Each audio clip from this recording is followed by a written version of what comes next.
You fool! Warren is dead.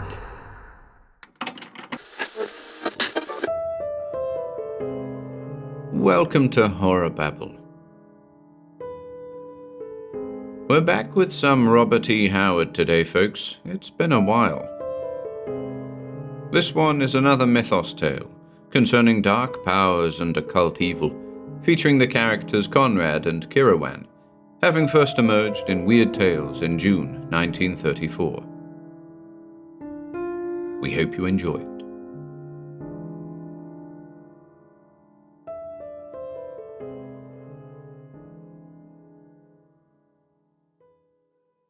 The Haunter of the Ring by Robert E. Howard.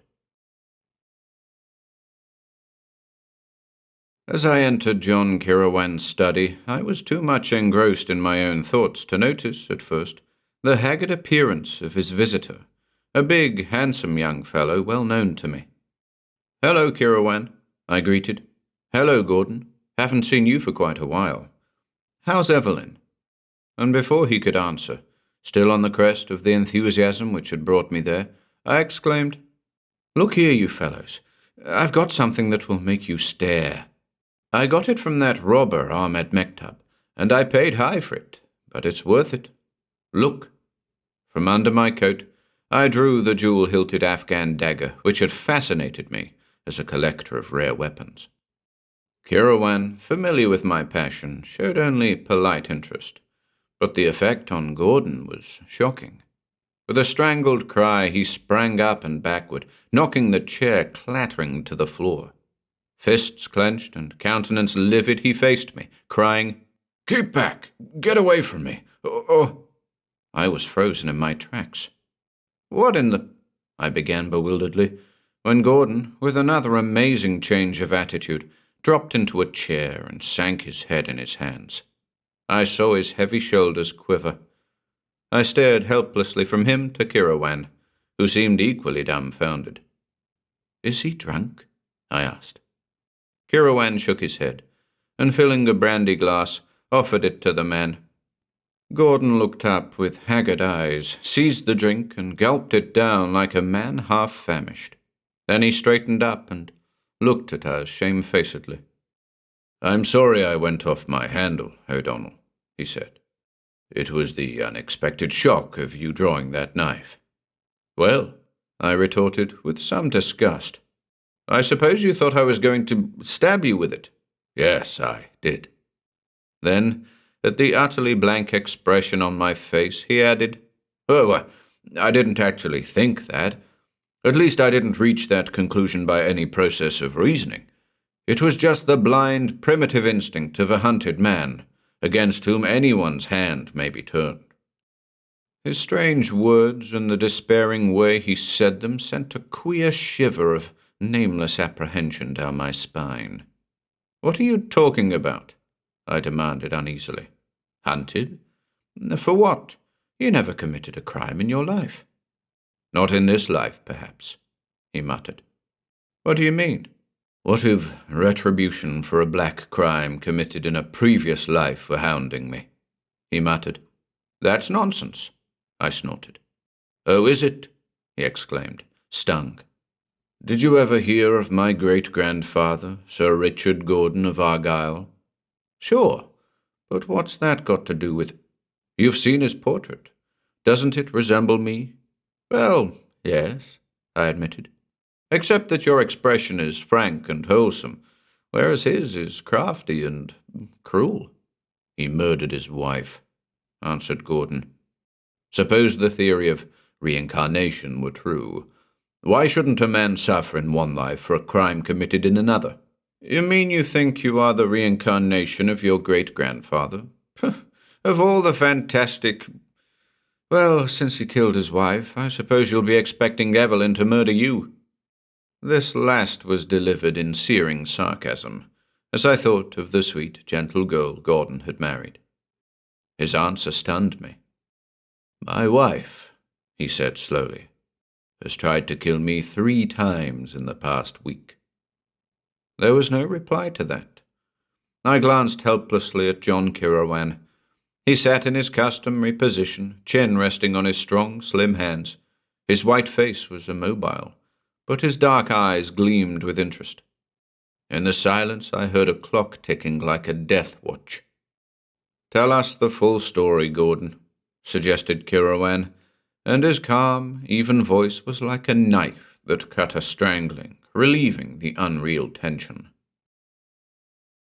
"You know we've been married less than a year," Gordon began, plunging into the tale as though he were bursting for utterance. His words stumbled and tripped over one another. "All couples have spats, of course, but we've never had any real quarrels. Evelyn is the best-natured girl in the world. The first thing out of the ordinary occurred about a week ago.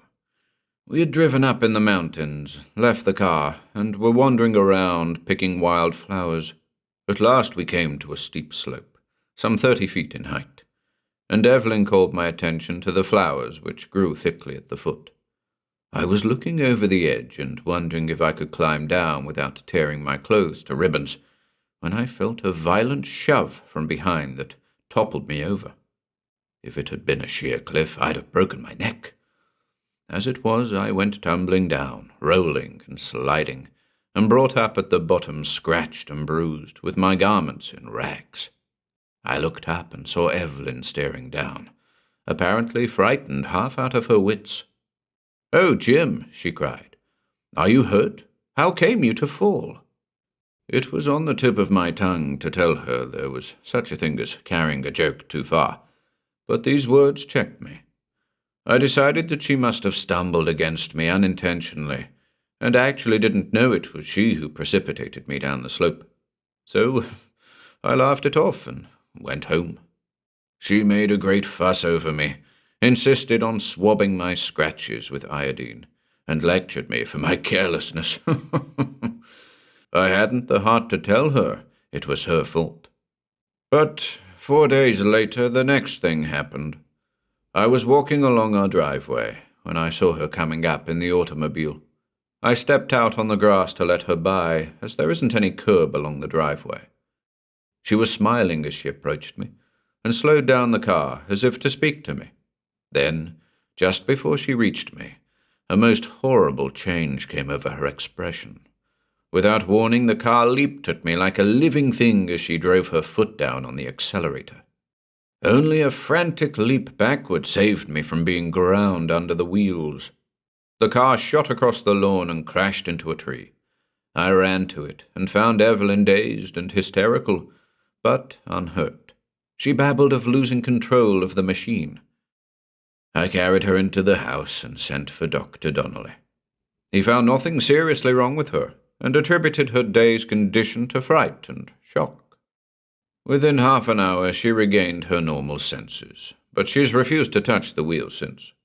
Strange to say, she seemed less frightened on her own account than on mine. She seemed vaguely to know that she'd nearly run me down, and grew hysterical again when she spoke of it. Yet she seemed to take it for granted that I knew the machine had got out of her control.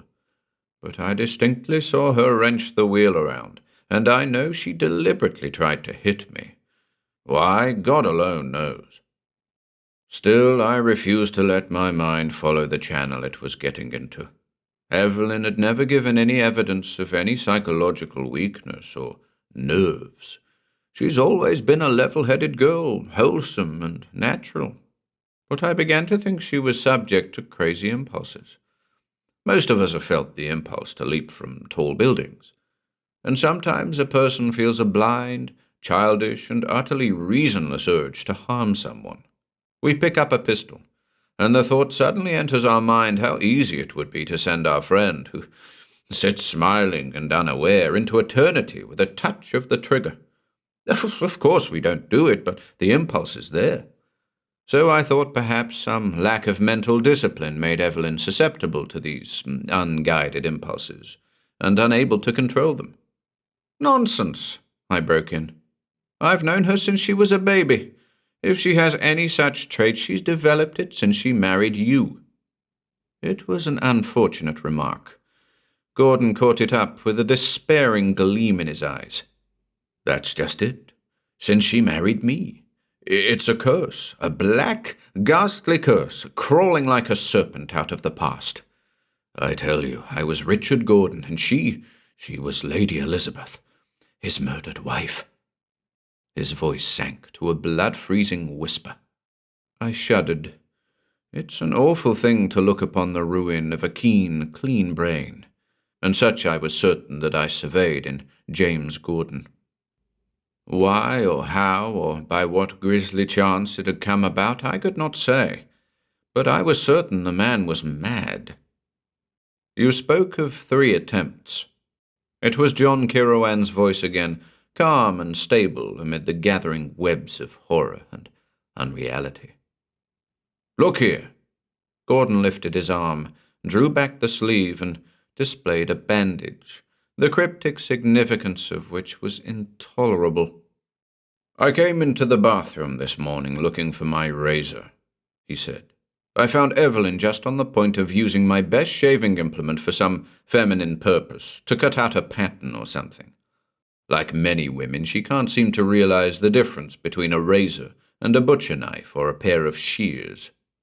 I was a bit irritated, and I said, 'Evelyn, how many times have I told you not to use my razors for such things? Bring it here. I'll give you my pocket knife.' 'I'm sorry, Jim,' she said. 'I didn't know it would hurt the razor. Here it is.' She was advancing, holding the open razor toward me. I reached for it. Then something warned me. It was the same look in her eyes, just as I had seen it the day she nearly ran over me. That was all that saved my life, for I instinctively threw up my hand just as she slashed at my throat with all her power. The blade gashed my arm, as you see, before I caught her wrist. For an instant she fought me like a wild thing. Her slender body was taut as steel beneath my hands. Then she went limp, and the look in her eyes was replaced by a strange, dazed expression. The razor slipped out of her fingers. I let go of her, and she stood swaying as if about to faint. I went to the lavatory. My wound was bleeding in a beastly fashion, and the next thing I heard her cry out, and she was hovering over me. 'Jim,' she cried, 'how did you cut yourself so terribly?' Gordon shook his head and sighed heavily. I guess I was a bit out of my head. My self-control snapped. 'Don't keep up this pretense, Evelyn,' I said. 'God knows what's got into you, but you know as well as I that you've tried to kill me 3 times in the past week.' She recoiled as if I'd struck her, catching at her breast and staring at me as if at a ghost. She didn't say a word, and just what I said I don't remember. But when I finished, I left her standing there, white and still as a marble statue. I got my arm bandaged at a drugstore, and then came over here, not knowing what else to do. Kirowan, O'Donnell, it's damnable. Either my wife is subject to fits of insanity—' He choked on the word. 'No, I can't believe it. Ordinarily her eyes are too clear and level, too utterly sane.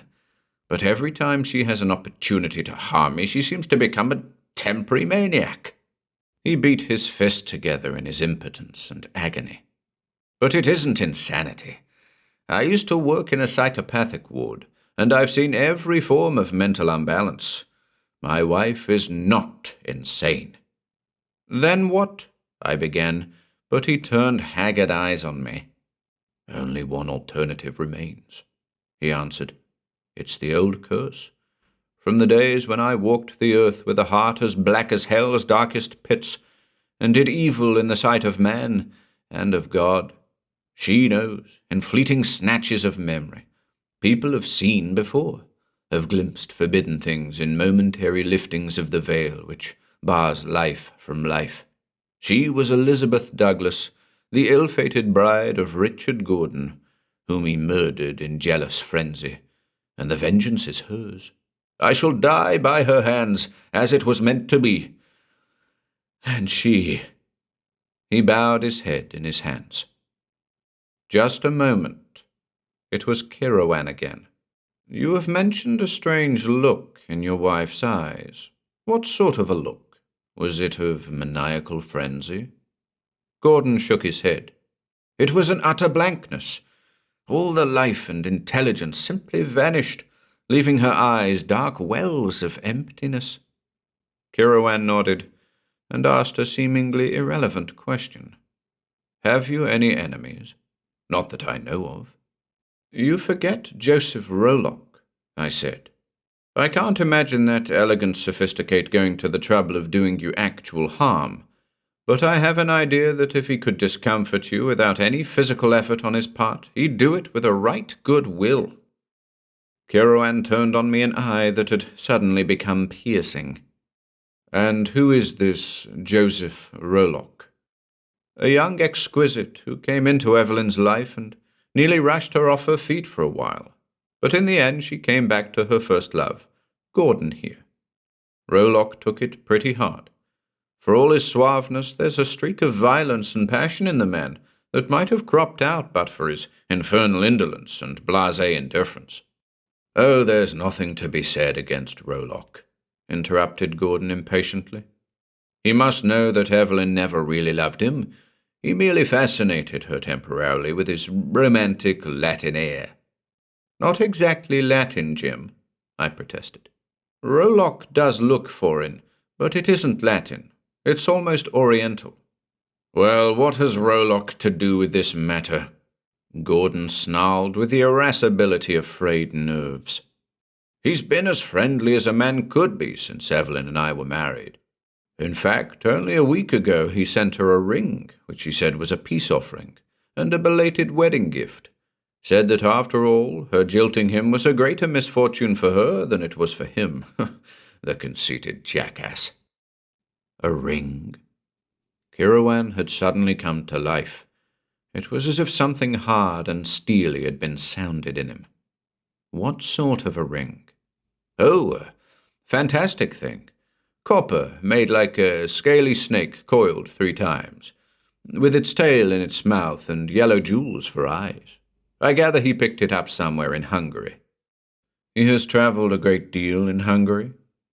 Gordon looked surprised at this questioning, but answered, Why, apparently the man's travelled everywhere. I put him down as the pampered son of a millionaire. He never did any work, so far as I know. He's a great student, I put in. I've been up to his apartment several times, and I never saw such a collection of books. Gordon leaped to his feet with an oath. Are we all crazy? He cried. I came up here hoping to get some help, and you fellows falter talking of Joseph Rollock. I'll go to Dr. Donnelly. Wait. Kirowan stretched out a detaining hand. If you don't mind, we'll go over to your house. I'd like to talk to your wife. Gordon dumbly acquiesced. Harried and haunted by grisly forebodings, he knew not which way to turn, and welcomed anything that promised aid. We drove over in his car, and scarcely a word was spoken on the way. Gordon was sunk in moody ruminations, and Kirowan had withdrawn himself into some strange aloof domain of thought beyond my ken. He sat like a statue, his dark, vital eyes staring into space, not blankly, but as one who looks with understanding into some far realm. Though I counted the man as my best friend, I knew but little of his past. He had come into my life as abruptly and unannounced as Joseph Rollock had come into the life of Evelyn Ash. I had met him at the Wanderers' Club, which is composed of the drift of the world, travellers, eccentrics, and all manner of men whose paths lie outside the beaten tracks of life. I had been attracted to him, and intrigued by his strange powers and deep knowledge. I vaguely knew that he was the black sheep younger son of a titled Irish family, and that he had walked many strange ways. Gordon's mention of Hungary struck a chord in my memory. One phase of his life Kirowan had once let drop, fragmentarily. I only knew that he had once suffered a bitter grief and a savage wrong, and that it had been in Hungary, but the nature of the episode I did not know. At Gordon's house, Evelyn met us calmly, showing inner agitation only by the over-restraint of her manner. I saw the beseeching look she stole at her husband. She was a slender, soft-spoken girl, whose dark eyes were always vibrant and alight with emotion. That child try to murder her adored husband? The idea was monstrous. Again, I was convinced that James Gordon himself was deranged. Following Kirowan's lead, we made a pretense of small talk, as if we had casually dropped in, but I felt that Evelyn was not deceived. Our conversation rang false and hollow, and presently Kirowan said, "Mrs. Gordon, that is a remarkable ring you're wearing. Do you mind if I look at it?" "I'll have to give you my hand," she laughed. "I've been trying to get it off today, and it won't come off." She held out her slim white hand for Kirowan's inspection, and his face was immobile as he looked at the metal snake that coiled about her slim finger. He did not touch it. I myself was aware of an unaccountable repulsion. There was something almost obscene about that dull, copperish reptile wound about the girl's white finger. "It's evil-looking, isn't it?" She involuntarily shivered. "At first I liked it, but now I can hardly bear to look at it. If I can get it off, I intend to return it to Joseph, Mr. Rolock." Kirowan was about to make some reply when the doorbell rang. Gordon jumped as if shot, and Evelyn rose quickly. "I'll answer it, Jim. I know who it is." She returned an instant later with two more mutual friends, those inseparable cronies, Dr. Donnelly, whose burly body, jovial manner, and booming voice were combined with as keen a brain as any in the profession, and Bill Bain, elderly, lean, wiry, acidly witty.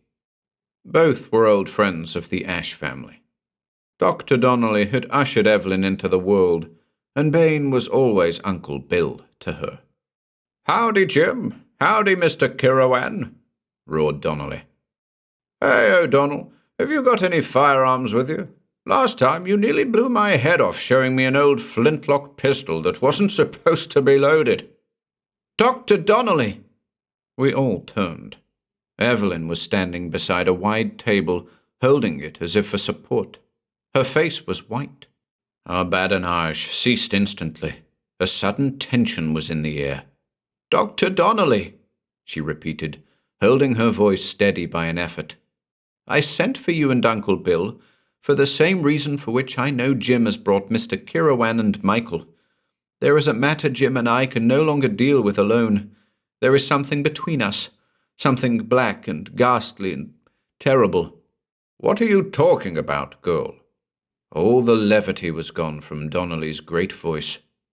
"My husband," she choked, then went blindly on. "My husband has accused me of trying to murder him." The silence that fell was broken by Bain's sudden and energetic rise. His eyes blazed, and his fists quivered. "You young pup!" he shouted at Gordon. "I'll knock the living daylights!" "Sit down, Bill." Donnelly's huge hand crushed his smaller companion back into his chair. "No use going off half-cocked. Go ahead, honey." "We need help. We cannot carry this thing alone." A shadow crossed her comely face. "This morning, Jim's arm was badly cut. He said I did it. I don't know. I was handing him the razor. Then I must have fainted.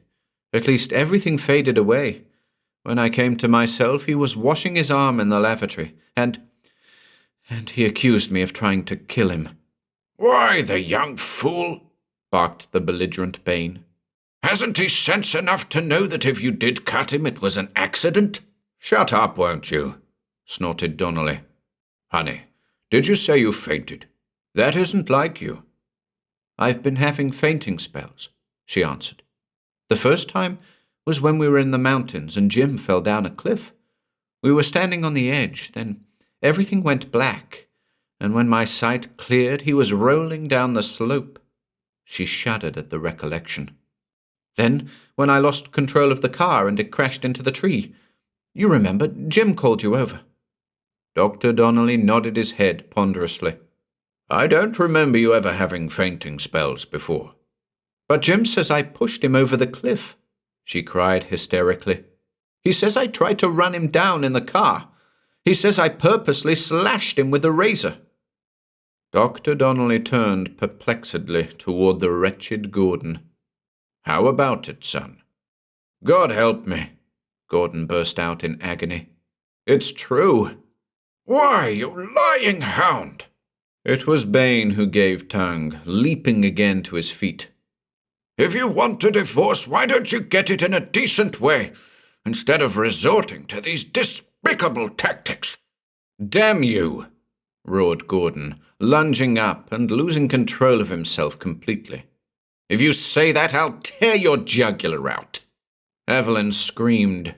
Donnelly grabbed Bain ponderously and banged him back into his chair with no overly gentle touch, and Kirowan laid a hand lightly on Gordon's shoulder. The man seemed to crumple into himself. He sank back into his chair and held out his hands gropingly toward his wife. Evelyn, he said, his voice thick with laboring emotion. You know I love you. I feel like a dog. But God help me, it's true. If we go on this way, I'll be a dead man. And you— Don't say it, she screamed. I know you wouldn't lie to me, Jim. If you say I tried to kill you, I know I did. But I swear, Jim, I didn't do it consciously. Oh, I must be going mad. That's why my dreams have been so wild and terrifying lately. Of what have you dreamed, Mrs. Gordon? Asked Kirowan gently. She pressed her hands to her temples and stared dully at him, as if only half comprehending. A black thing, she muttered. A horrible, faceless black thing that mows and mumbles and paws over me with apish hands. I dream of it every night, and in the daytime I try to kill the only man I ever loved. I'm going mad. Maybe I'm already crazy and don't know it. Calm yourself, honey. To Dr. Donnelly, with all his science, it was only another case of feminine hysteria. His matter-of-fact voice seemed to soothe her, and she sighed and drew a weary hand through her damp locks. We'll talk this all over, and everything's going to be okay, he said, drawing a thick cigar from his vest pocket. Give me a match, honey. She began mechanically to feel about the table, and just as mechanically Gordon said, There are matches in the drawer, Evelyn. She opened the drawer and began groping in it, and suddenly, as if struck by recollection and intuition, Gordon sprang up, white-faced, and shouted, No! No, don't open that drawer! Don't— Even as he voiced that urgent cry, she stiffened, as if at the feel of something in the drawer. Her change of expression held us all frozen, even Kirowan. The vital intelligence vanished from her eyes like a blown-out flame, and into them came the look Gordon had described as blank. The term was descriptive. Her beautiful eyes were dark wells of emptiness, as if the soul had been withdrawn from behind them. Her hand came out of the drawer holding a pistol, and she fired point-blank. Gordon reeled with a groan and went down, blood starting from his head. For a flashing instant, she looked down stupidly at the smoking gun in her hand, like one suddenly waking from a nightmare. Then her wild scream of agony smote our ears. Oh, God! I've killed him! Jim! Jim! She reached him before any of us, throwing herself on her knees and cradling his bloody head in her arms, while she sobbed in an unbearable passion of horror and anguish. The emptiness was gone from her eyes. They were alive and dilated with grief and terror. I was making toward my prostrate friend with Donnelly and Bain, but Kirowan caught my arm. His face was no longer immobile. His eyes glittered with a controlled savagery. Leave him to them, he snarled. We are hunters, not healers. Lead me to the house of Joseph Rolock. I did not question him. We drove there in Gordon's car. I had the wheel, and something about the grim face of my companion caused me to hurl the machine recklessly through the traffic. I had the sensation of being part of a tragic drama, which was hurtling with headlong speed toward a terrible climax. I wrenched the car to a grinding halt at the curb before the building where Rolock lived, in a bizarre apartment high above the city. The very elevator that shot us skyward seemed imbued with something of Kirowan's driving urge for haste. I pointed out Rolock's door, and he cast it open without knocking and shouldered his way in. I was close at his heels. Rolock, in a dressing gown of Chinese silk worked with dragons, was lounging on a divan, puffing quickly at a cigarette. He sat up, overturning a wine glass which stood with a half-filled bottle at his elbow. Before Kirowan could speak, I burst out with our news. "James Gordon has been shot." He sprang to his feet. "Shot? When? When did she kill him?" "She?" I glared in bewilderment. "How did you know?" With a steely hand, Kirowan thrust me aside, and as the men faced each other, I saw recognition flare up in Rolock's face. They made a strong contrast. Kirowan, tall, pale, with some white-hot passion. Rolock, slim, darkly handsome, with the Saracenic arch of his slim brows above his black eyes. I realized that whatever else occurred, it lay between those two men. They were not strangers. I could sense like a tangible thing the hate that lay between them. "John Kirowan," softly whispered Rolock. "You remember me, Yosef Rolock." Only an iron control kept Kirowan's voice steady. The other merely stared at him without speaking. "Years ago," said Kirowan more deliberately, "when we delved in the dark mysteries together in Budapest, I saw whither you were drifting. I drew back. I would not descend to the foul depths of forbidden occultism and diabolism to which you sank. And because I would not, you despised me, and you robbed me of the only woman I ever loved. You turned her against me by means of your vile arts, and then you degraded and debauched her, sank her into your own foul slime. I had killed you with my hands then, Yosef Rolock, vampire by nature as well as by name that you are. But your arts protected you from physical vengeance. But you have trapped yourself at last." Kirowan's voice rose in fierce exultation. All his cultured restraint had been swept away from him, leaving a primitive, elemental man, raging and gloating over a hated foe. "You sought the destruction of James Gordon and his wife because she unwittingly escaped your snare. You—" Rolock shrugged his shoulders and laughed. "You are mad. I have not seen the Gordons for weeks. Why blame me for their family troubles?" Kirowan snarled. "Liar, as always. What did you say just now when O'Donnell told you Gordon had been shot? When did she kill him? You were expecting to hear that the girl had killed her husband. Your psychic powers had told you that a climax was close at hand. You were nervously awaiting news of the success of your devilish scheme. But I did not need a slip of your tongue to recognize your handiwork. I knew as soon as I saw the ring on Evelyn Gordon's finger, the ring she could not remove, the ancient and accursed ring of Thothamon, handed down by foul cults of sorcerers since the days of forgotten Stygia.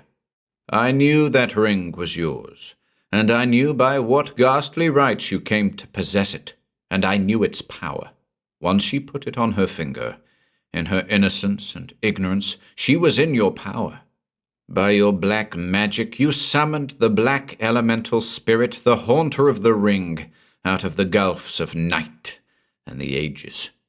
Here in your accursed chamber you performed unspeakable rituals to drive Evelyn Gordon's soul from her body, and to cause that body to be possessed by that godless sprite from outside the human universe. She was too clean and wholesome, her love for her husband too strong, for the fiend to gain complete and permanent possession of her body. Only for brief instants could it drive her own spirit into the void and animate her form. But that was enough for your purpose. But you have brought ruin upon yourself by your vengeance."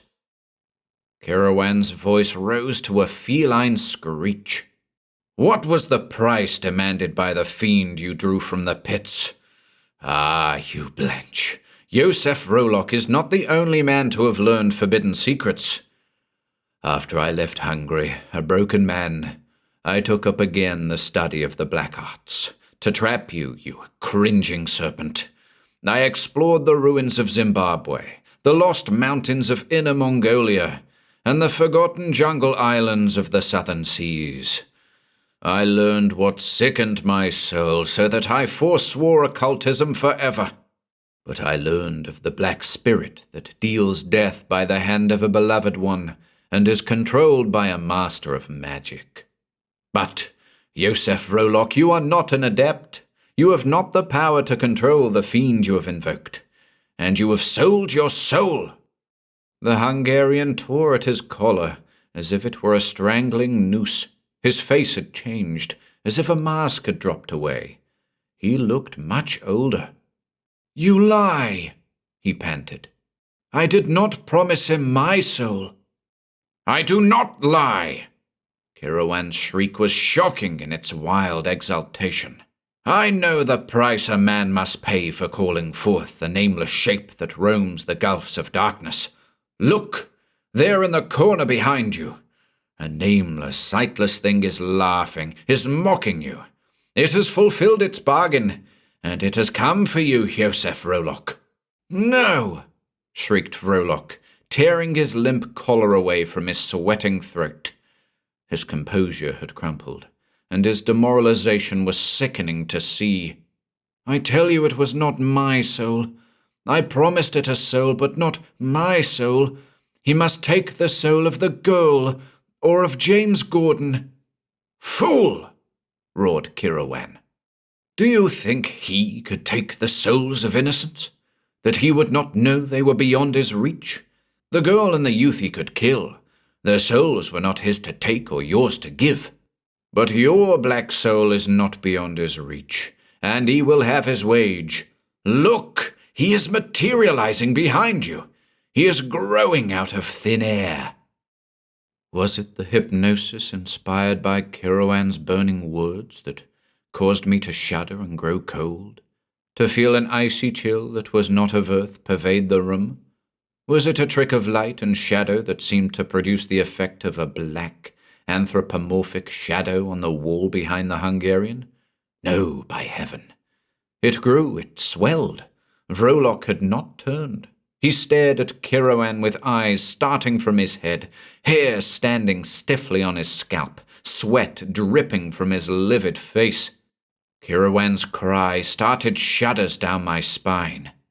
"Look behind you, fool! I see him! He has come! He is here!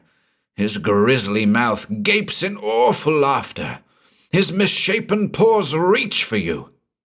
And then at last, Rolock wheeled with an awful shriek, throwing his arms above his head in a gesture of wild despair.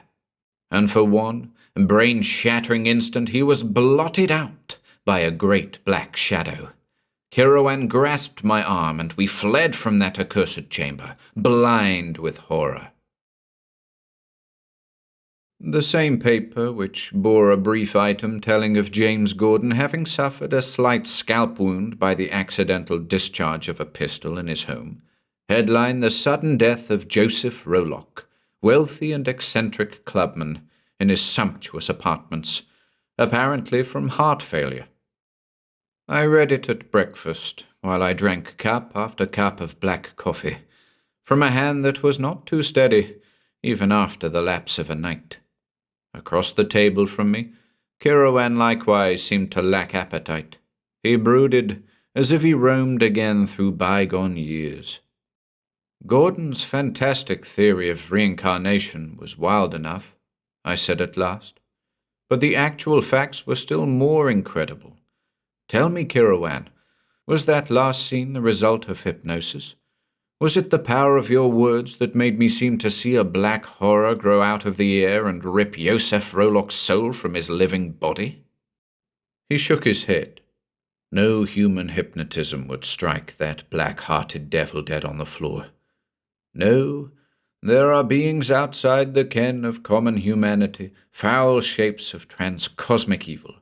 Such a one it was with which Vrolock dealt. But how could it claim his soul? I persisted. If indeed such an awful bargain had been struck, it had not fulfilled its part, for James Gordon was not dead, but merely knocked senseless. Vrolock did not know it, answered Kirowan. He thought that Gordon was dead, and I convinced him that he himself had been trapped and was doomed. In his demoralization, he fell easy prey to the thing he had called forth. It, of course, was always watching for a moment of weakness on his part. The powers of darkness never deal fairly with human beings. He who traffics with them is always cheated in the end. "It's a mad nightmare," I muttered. "But it seems to me, then, that you as much as anything else brought about Vrolock's death." "It is gratifying to think so," Kirowan answered. "Evelyn Gordon is safe now, and it is a small repayment for what he did to another girl years ago, and in a far country."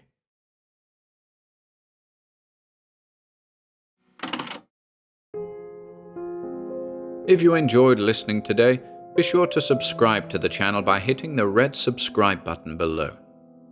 After doing so, click the bell icon next to the subscribe button to receive new content notifications. If you'd like to support our work and receive exclusive perks, consider becoming a channel member by clicking the join button below. To support us in other ways, see the video description for links to our Bandcamp and Patreon pages, our merch store over at Teespring, and further information relating to our releases on Audible, iTunes, and Spotify. And until next time,